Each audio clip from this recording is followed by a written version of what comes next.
Assalamualaikum warahmatullahi wabarakatuh. Selamat datang di channel Cerita Imajinasi Misteri. Sudah berhari-hari Bejo dan para warga kampung lainnya diteror oleh sesosok hantu perempuan yang menyeramkan. Mereka sangat ketakutan sekali, sehingga tidak mampu melakukan aktivitas-aktivitas seperti biasa, membuat perekonomian mereka pun anjlok. Bejo dan para warga kampung jadi kalut. Apakah yang terjadi selanjutnya? Untuk lebih jelasnya, marilah kita dengarkan kisah Bejo ini. Sebelum itu, jangan lupa tekan dulu tombol subscribe channel kita ini. Terima kasih dan selamat mendengarkan.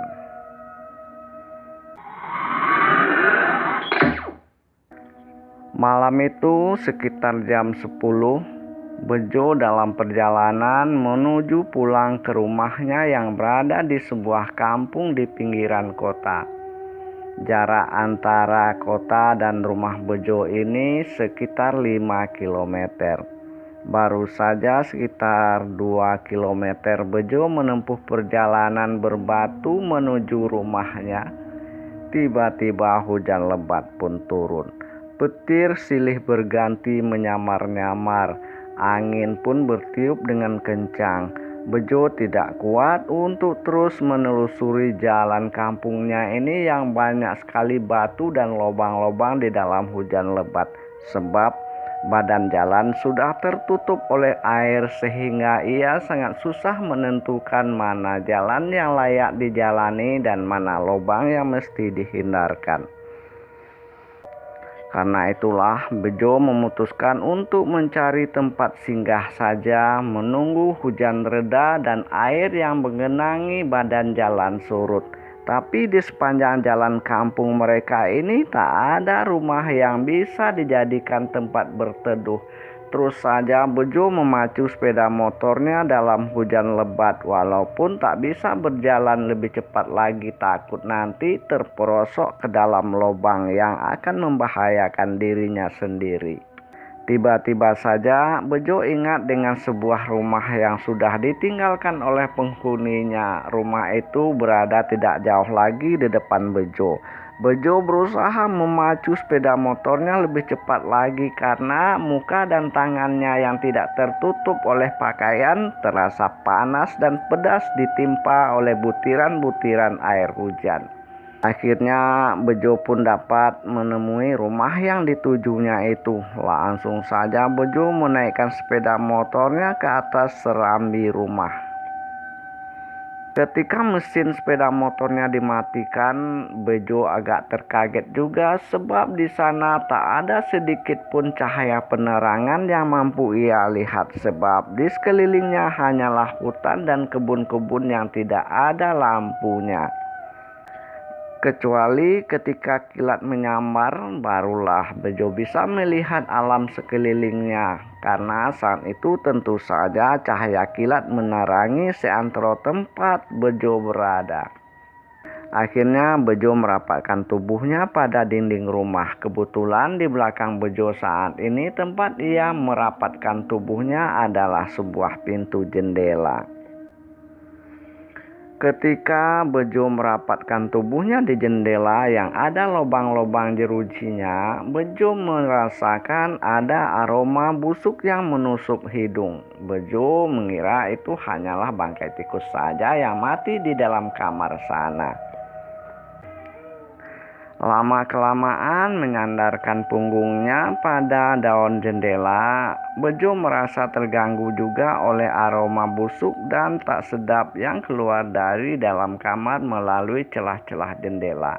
Akhirnya Bejo coba mengintip ke dalam. Kebetulan waktu Bejo sedang mengintip ke dalam, Kilat pun menyamar sehingga seantero jagat menjadi terang benderang. Begitu juga dengan kondisi di dalam kamar yang diintip oleh Bejo saat ini. Alangkah terkejutnya Bejo ketika matanya tertumbuk pada sesosok mayat perempuan yang sedang tergantung di pintu kamar yang tak ada daunnya.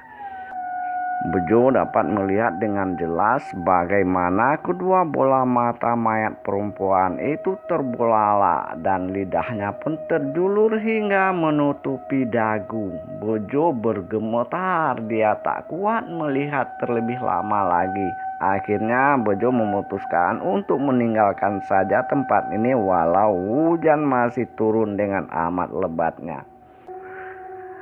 Bejo merasa tulang belulangnya sudah tidak ada lagi di dalam tubuh saat ini. Saking lemahnya tubuh Bejo setelah melihat pemandangan yang ditemukannya di dalam kamar rumah kosong ini. Dengan tangan gemetaran, Bejo berusaha merogoh kantong celananya untuk mengambil kunci sepeda motor yang tadi ia masukkan ke dalam kantong celana. Namun karena tangannya gemetaran, ia melakukan hal ini cukup lama juga. Barulah Bejo mampu mengeluarkan kunci sepeda motor dalam kantong celana. Langsung saja Bejo meluruskan posisi sepeda motornya dan melompat ke atas, lalu motor pun menyala. Tanpa aling-aling lagi, Bejo memutar gas sepeda motornya dalam suasana ketakutan yang teramat sangat sayang. Gas yang diputar oleh Bejo agak kelebihan sehingga ia kesulitan untuk mengendalikan sepeda motornya. Maklum saat ini di jalanan sudah dipenuhi oleh air yang menyerupai laut sehingga Bejo tidak bisa melihat dengan jelas mana parit pembatas jalan dan mana jalan yang mesti ia lalui. Akibat terlalu kencang memutar gas, Bejo dan sepeda motornya terperosok ke dalam parit yang dipenuhi oleh air. Lebih buruknya lagi, Bejo terduduk di atas air yang mencapai pinggulnya. Sepeda motor pun menimpa Bejo pula dari atas. Tapi Bejo tidak mau diam berlama-lama. Secepat kilat setelah pantatnya terhempas ke atas tanah yang digenangi air, Bejo langsung berlompat mengeluarkan sepeda motornya dengan jurus yang selama ini tak pernah ia pelajari.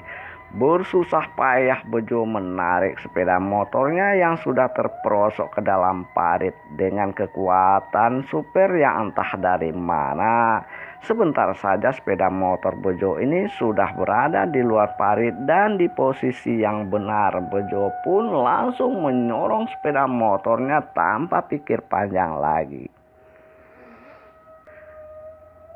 Setelah mendorong sepeda motor di dalam genangan air yang mencapai sebetis itu, Bejo merasa kakinya pegal-pegal, mukanya pedas tertimpa oleh air hujan yang jatuh dari langit.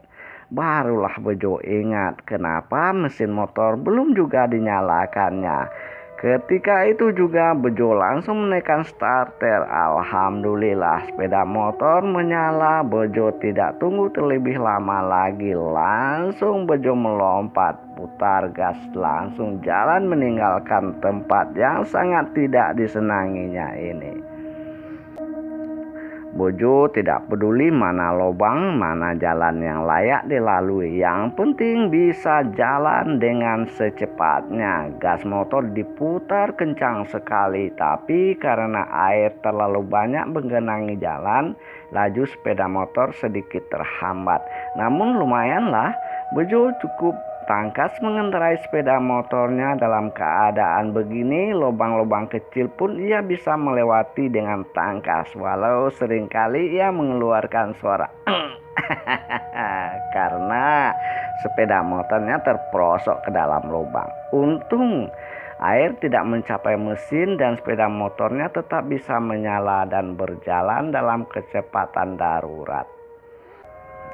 Bejo merasa agak sedikit lega setelah sepeda motor yang ia kendarai mencapai kampung tempat tinggalnya.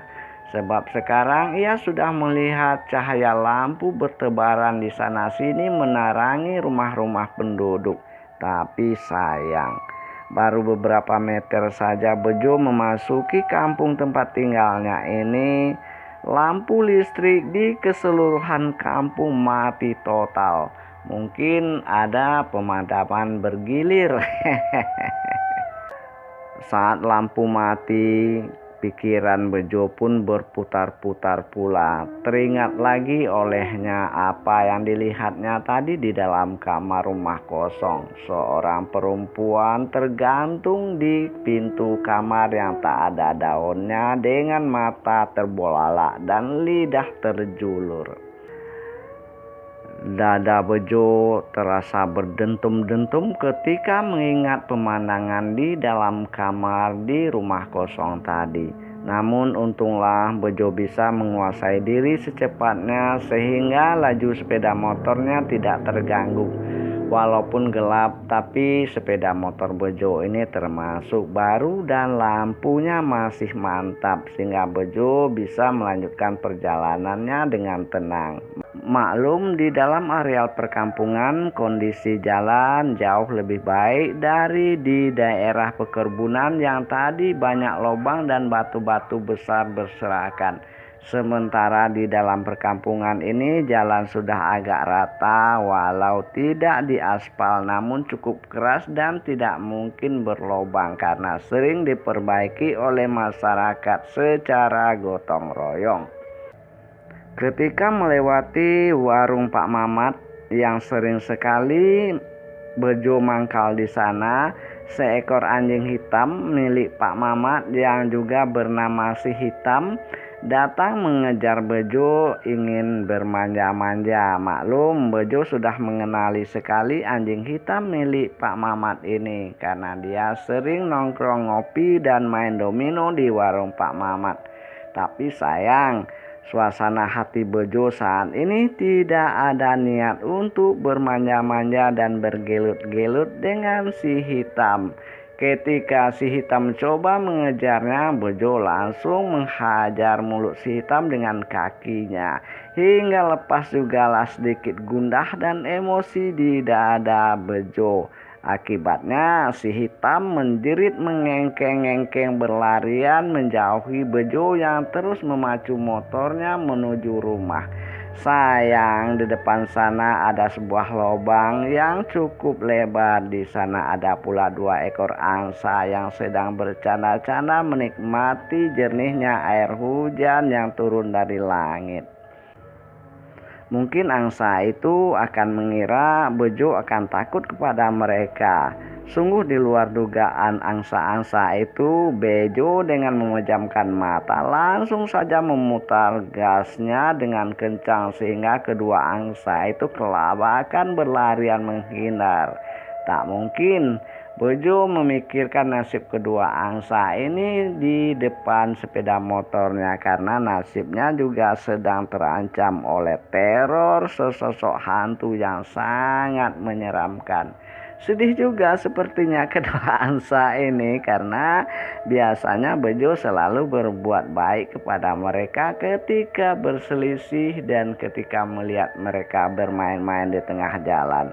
Sering Bejo melemparkan kacang ataupun makanan-makanan kecil kepada mereka. Karena itulah mereka tidak takut kepada Bejo. Namun suasananya sekarang beda, bro.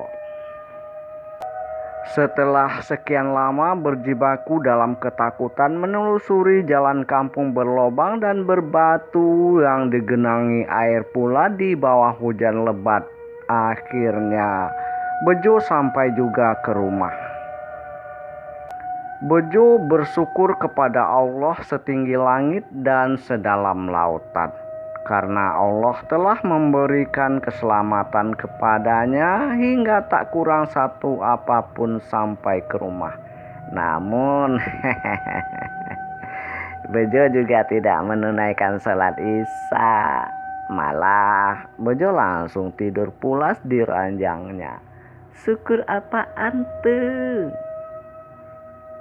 Sekitar pukul 4 subuh, Bejo terbangun dari tidur pulasnya. Dia tidak lagi mendengar adanya air hujan yang jatuh menimpa atap rumah. Berarti hujan sudah reda. Badan Bejo terasa meriang. Tubuhnya pegal-pegal. Ketika memandang ke samping, ternyata tak ada siapa-siapa. Bejo bingung kemanakah Rina istrinya saat ini. Tiba-tiba terdengar suara jendela kamar diketok-ketok dari luar. Mas, tolong mas, sakit, sakit mas, mas. Bejo bingung, pikirannya bercabang.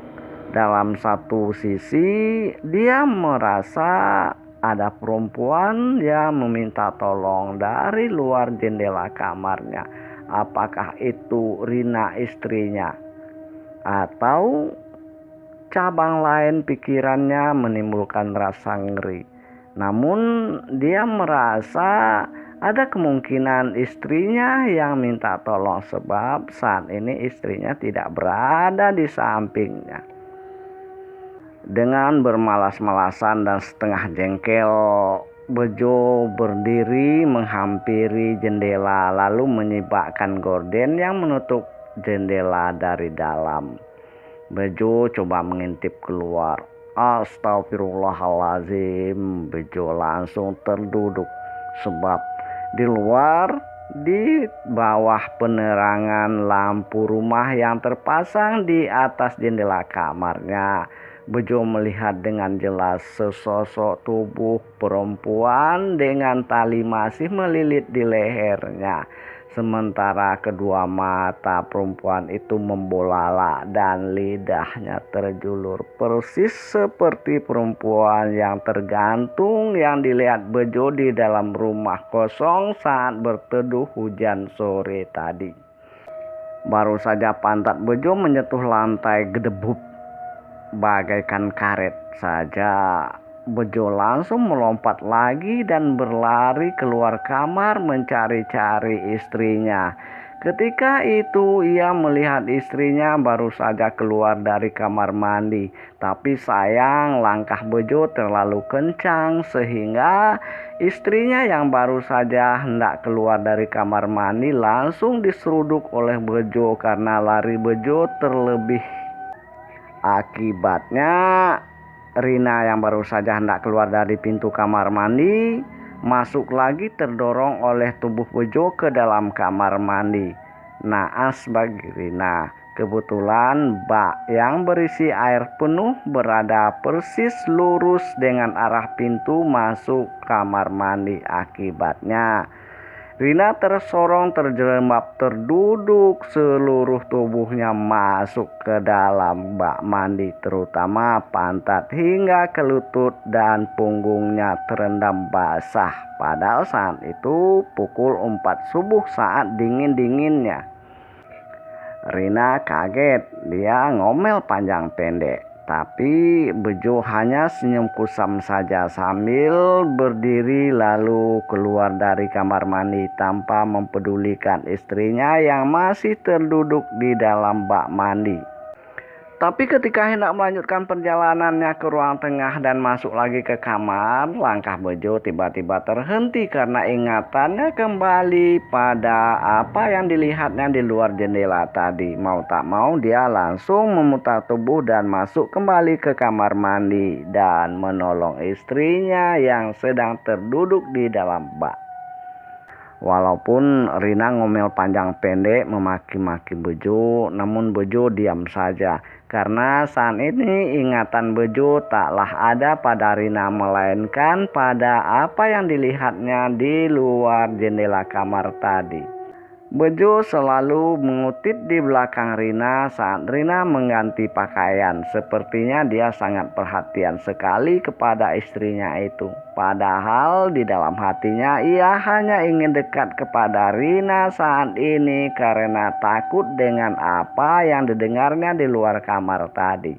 Suara itu masih mengiang-ngiang di telinganya. Pandangan matanya ketika bertemu wajah di luar jendela masih teringat dengan kuat sekali, membuat tubuh Bejo saat ini lemah, tapi dia tidak mau memperlihatkannya kepada Rina.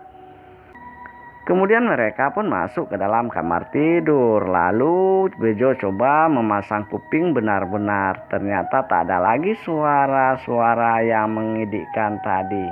Dia pun coba mengintip dengan rasa takut-takut keluar jendela kamar. Juga hanya pohon-pohon bunga lah yang ia lihat di luar kamar.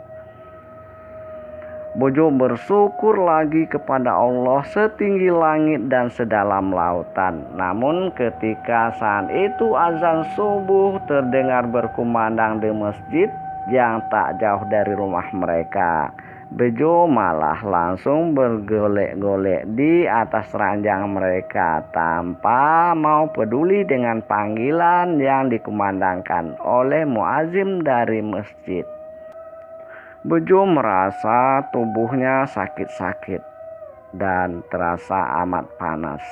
Ternyata Bejo diserang oleh demam panas saat ini. Pikirannya bercabang.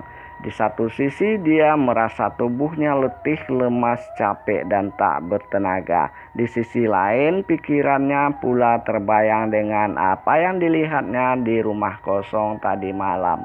Dia sebenarnya ingin sekali memberitahukan kabar ini kepada para warga agar warga bisa segera menghubungi pihak yang berwenang untuk menyelesaikan jenazah perempuan yang tergantung di kamar rumah kosong tempat ia berteduh semalam. Namun tubuhnya teramat letih. Namun akhirnya Bejo tidak ingat apa-apa lagi. Mungkin karena terlalu lelah, ia tertidur hingga sore barulah terjaga. Setelah terbangun dari tidur, Rina kaget ketika merasa jidat Bejo sangatlah panas. Malam itu Bejo dapat tidur dengan pulas.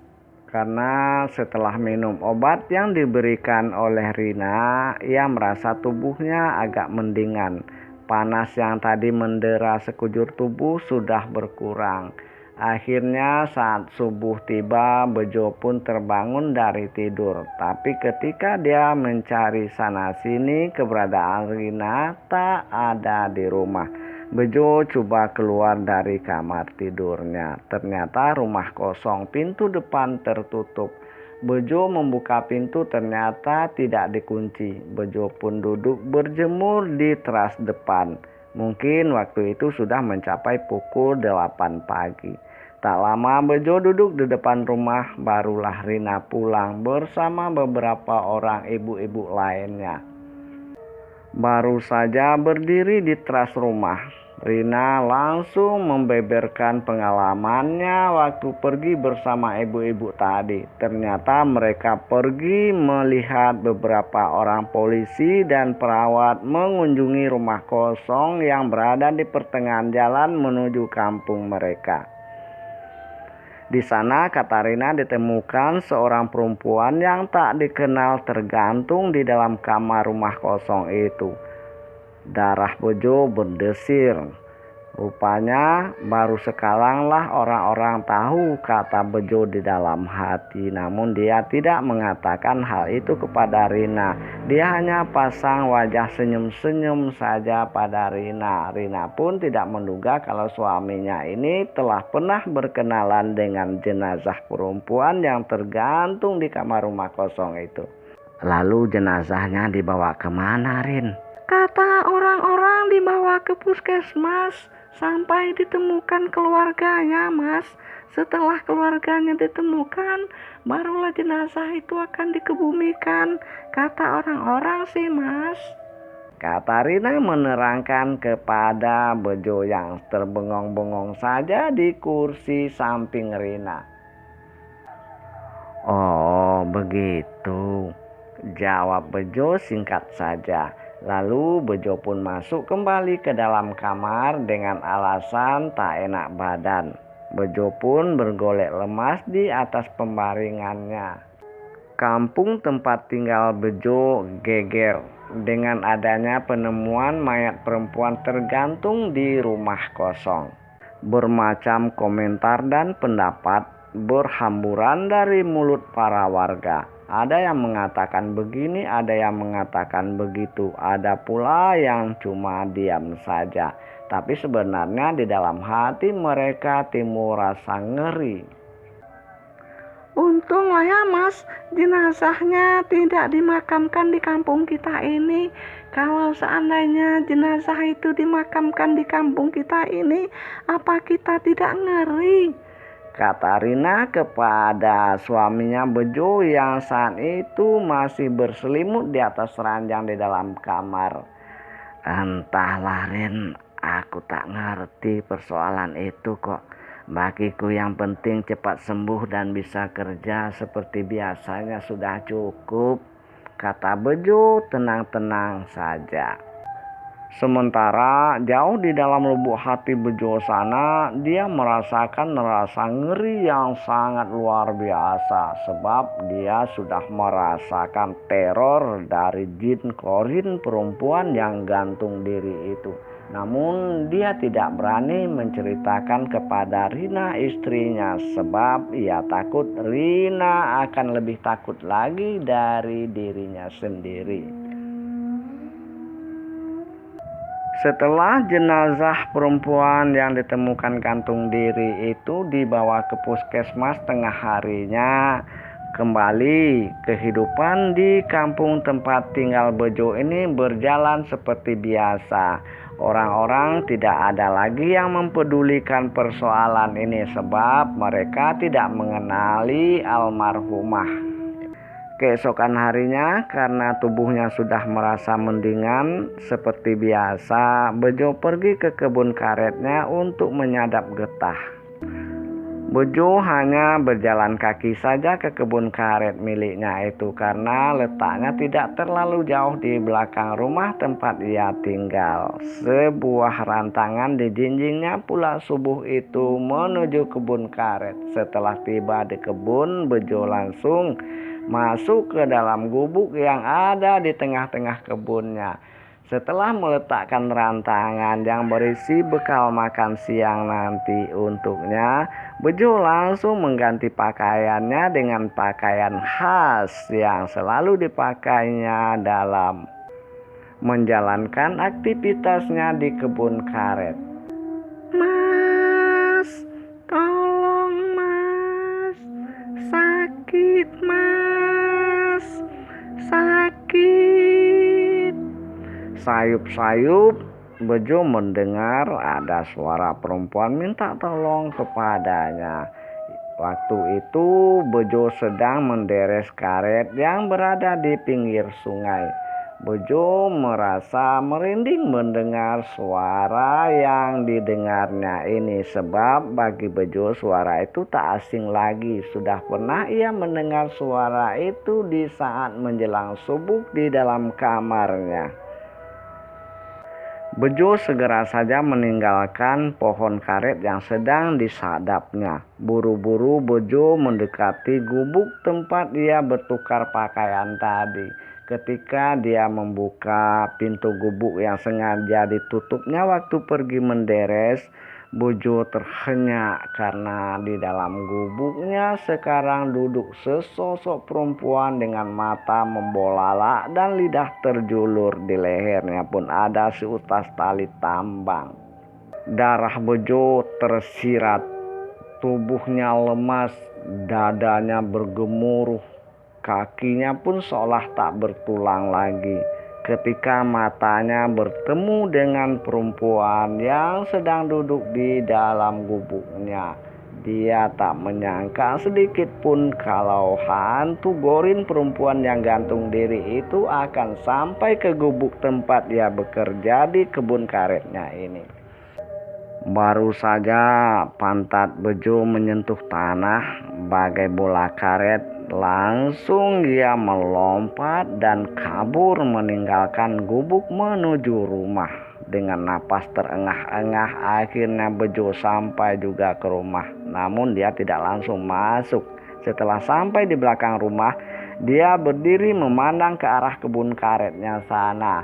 Jangan-jangan nanti Gorinnya si perempuan yang bunuh diri itu mengikutiku pula, gumam Bejo. Tapi alhamdulillah tak ada tanda-tanda ia diikuti. Setelah napasnya agak lega, barulah Bejo masuk dengan santai ke dalam rumah. Rina merasa heran kenapa Bejo pulang dengan pakaian kerjanya, padahal tadi dia pergi ke kebun karet dengan pakaian agak rapi tanpa ada noda getah menempel sedikit pun di pakaiannya. Sekarang dia tampak pulang dalam keadaan lemas kusut dan pakaian kerja pula masih ada di tubuhnya. Namun karena melihat wajah suaminya cukup gelisah, lemas dan resah, dia hanya memperhatikan saja Bejo yang sedang berganti pakaian, lalu masuk ke dalam kamar, bergeletak di atas ranjang dan menutupi tubuhnya dengan selimut. Rina bertanya-tanya apakah yang terjadi dengan diri suaminya ini. Setelah meraba jidat Bejo, Rina merasakan jidat itu panas. Rina pun keluar untuk mencari obat di warung. Setibanya di warung, Rina ternganga-nganga mendengar cerita para warga yang telah melihat beberapa kali Gorin perempuan yang gantung diri itu menakut-nakuti warga. Menurut cerita para warga yang sempat didengar oleh Rina, tadi malam ba'da sholat Isya, Gorin perempuan yang gantung diri itu sempat muncul di belakang rumah Pak Kades. Ia memperlihatkan wajah seram, mata membolalak, lidah terjulur dengan tali masih melilit di lehernya. Pak Kades sok jatuh pingsan, tapi istri Pak Kades masih sempat mendengar suara dari hantu Gorin itu. Kata suara Gorin itu sesuai yang didengar oleh Rina ialah ia minta tolong, sakit katanya. Akhirnya Rina buru-buru pulang dan menceritakan hal itu kepada Bejo yang masih tergeletak di atas ranjang di bawah selimutnya di dalam kamar tidur mereka. Bejo tampak megap-megap mendengar cerita itu. Seminggu sudah Bejo tidak pergi menderes di kebun karetnya. Terpaksa Rina mempergunakan uang tabungannya untuk membiayai Seminggu sudah Bejo tidak pergi menderes di kebun karetnya. Terpaksa untuk menutupi biaya dapur, Rina mempergunakan uang simpanan. Ketika Rina bertanya kenapa Bejo tidak pergi menderes, alasannya ya kurang enak badan. Hal serupa ternyata bukan cuma Rina saja yang mengalaminya, melainkan ibu-ibu lainnya di kampung ini juga mengalami hal yang sama. Di waktu mereka berbelanja di tukang sayur, terbongkarlah kisah ini. Suami-suami mereka ternyata semuanya merasa tidak enak badan ketika pagi tiba saat waktu akan pergi menderes ke kebun karet mereka.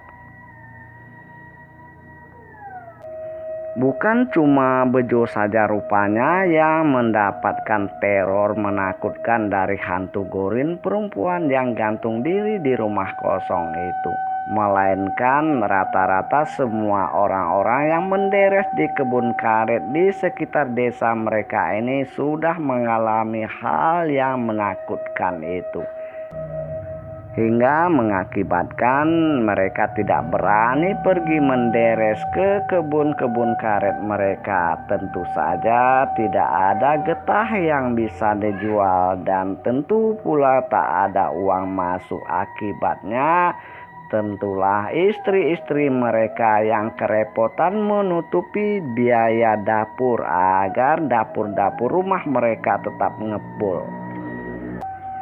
Semua ibu-ibu warga kampung merasa benci dan marah kepada hantu Gorin itu. Namun apa daya, Mereka tidak berani berbuat apa-apa, malah sebaliknya mereka merasa ngeri dan takut sekali apabila suatu saat nanti mereka didatangi oleh hantu Gorin yang sangat menyusahkan ini. Bejo merasa pusing karena setiap hari diomeli terus oleh Rina istrinya karena ia tidak menghasilkan uang sedikit pun setiap hari karena tidak pergi menderes. Karena itulah Bejo coba mencari alternatif lain. Biasanya kalau tidak pergi menderes, Bejo pergi mencari ikan di sungai. Dan ikan itu apabila dijual ke pasar tentulah akan bisa menutupi biaya dapur mereka.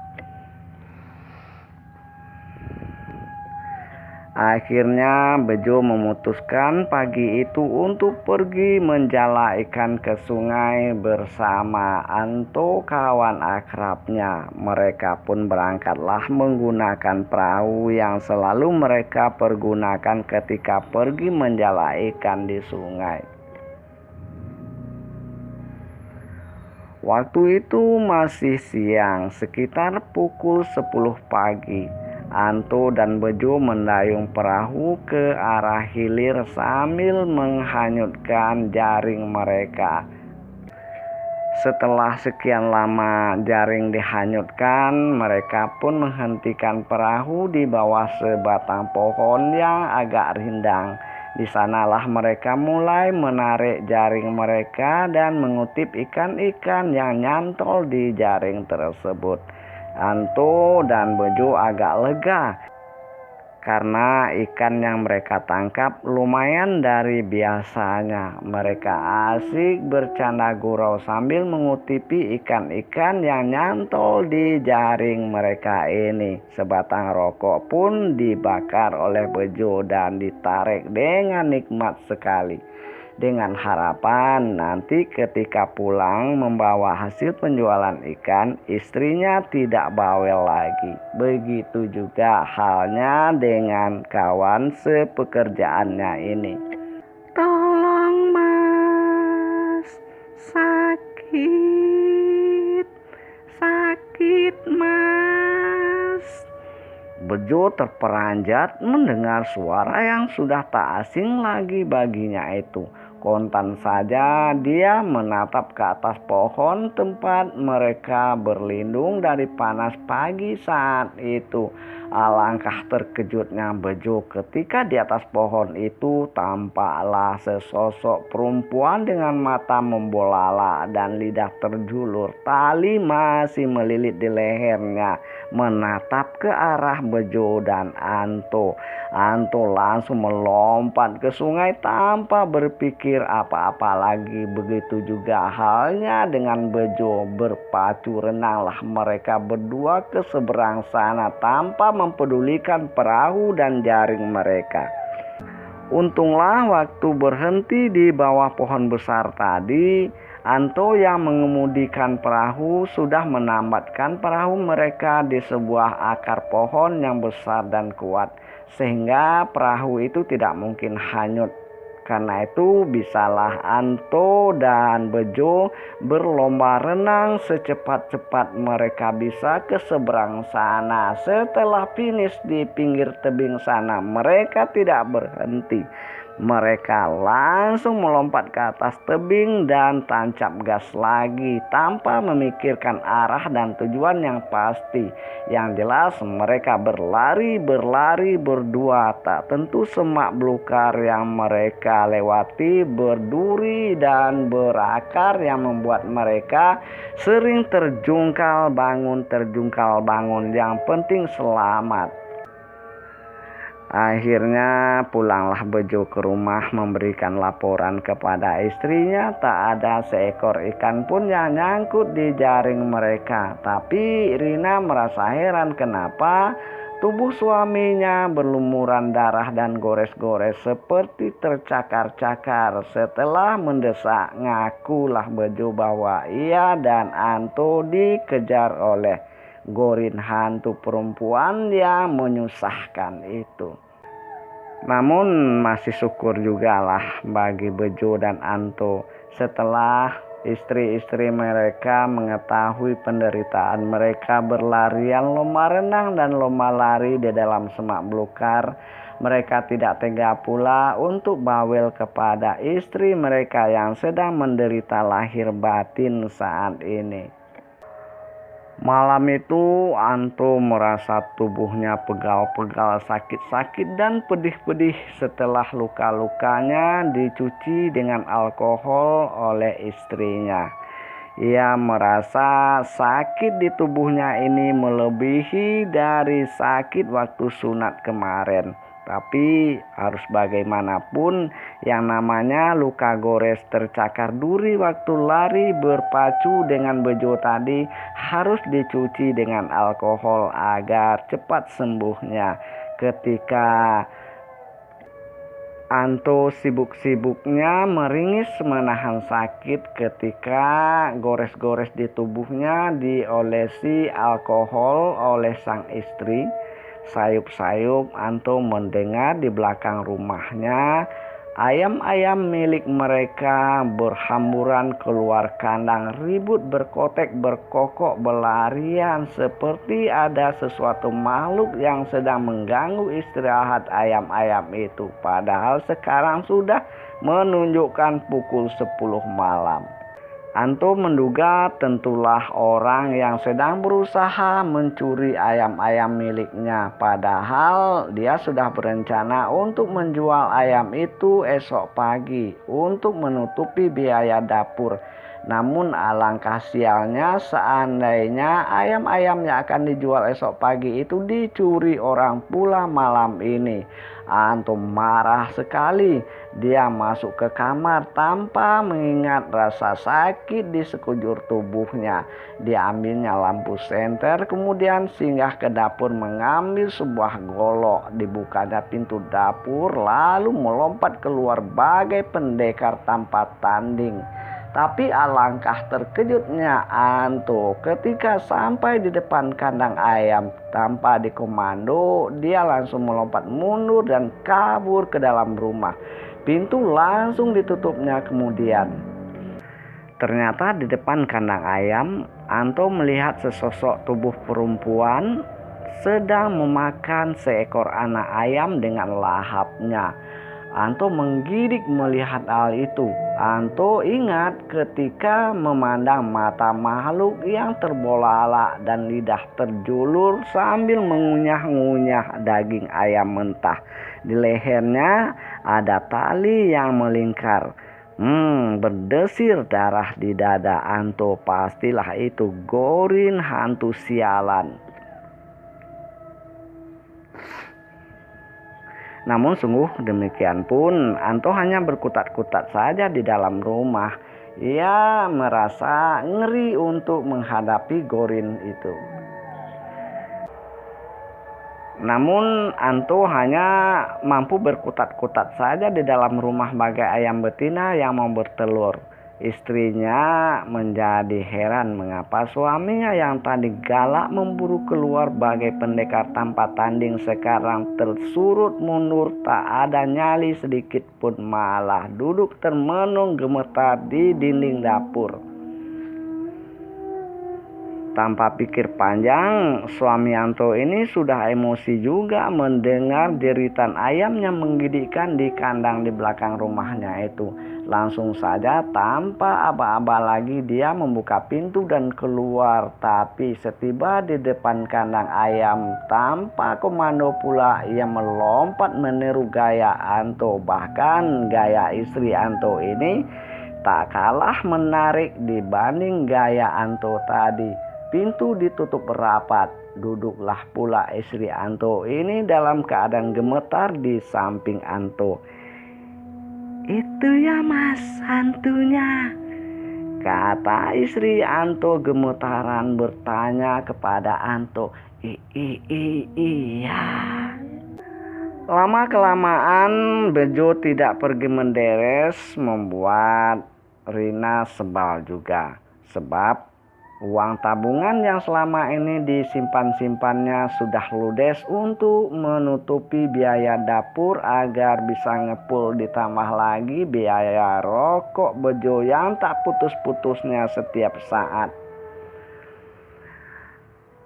Akhirnya mulailah Rina mengomel panjang pendek. Bagaimana cara mendapat uang terserah padamu, kata Rina kepada Bejo. Bejo bingung, Bejo histeris, Bejo kalut. Tapi dia tetap saja tidak punya nyali untuk pergi menderes seperti hari-hari kemarin.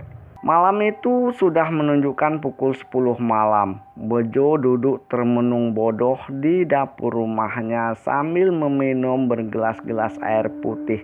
Sebab sudah 2 hari ini Bejo tidak bisa minum kopi karena tak ada uang untuk beli kopi dan gula. Begitu pula dengan rokok. Bejo sudah puasa 2 hari merokok. 2 hari Bejo tidak merokok dan tidak minum kopi, tapi tubuhnya tidak tambah sehat, melainkan otaknya tambah buntu, pikirannya tambah kalut. Amarahnya pantang ada persoalan sedikit langsung melompat melewati ubun-ubunnya. Malah marah Bejo ini bisa lebih tinggi dari ukuran tubuhnya sendiri. Bejo terus saja duduk seorang diri merenungi nasib di dapur. Sementara Rina sudah masuk dalam kamar sejak sore tadi dan tak keluar-keluar sampai sekarang. Entah apalah yang ia lakukan. Bejo pun tak tahu dan juga tak mau tahu karena ia lebih hanyut dalam pikiran kesedihannya yang tak mengisap rokok sudah 2 hari. Dan tak pula menikmati nikmatnya kopi 2 hari pula. Hati Bejo betul-betul sedih. Pikirannya betul-betul kalut. Otaknya buntu. Tiba-tiba pintu ruang depan terdengar diketok-ketok. Bejo tidak mempedulikan. Tapi ketokan-ketokan itu terus saja membuat Bejo naik pitam. Akhirnya Bejo melangkah keluar dengan langkah yang teramat panas sebab hatinya iba, hatinya sedih. Masa di zaman kemerdekaan sekarang ini aku tidak bisa merokok, aku tidak bisa ngopi sudah 2 hari.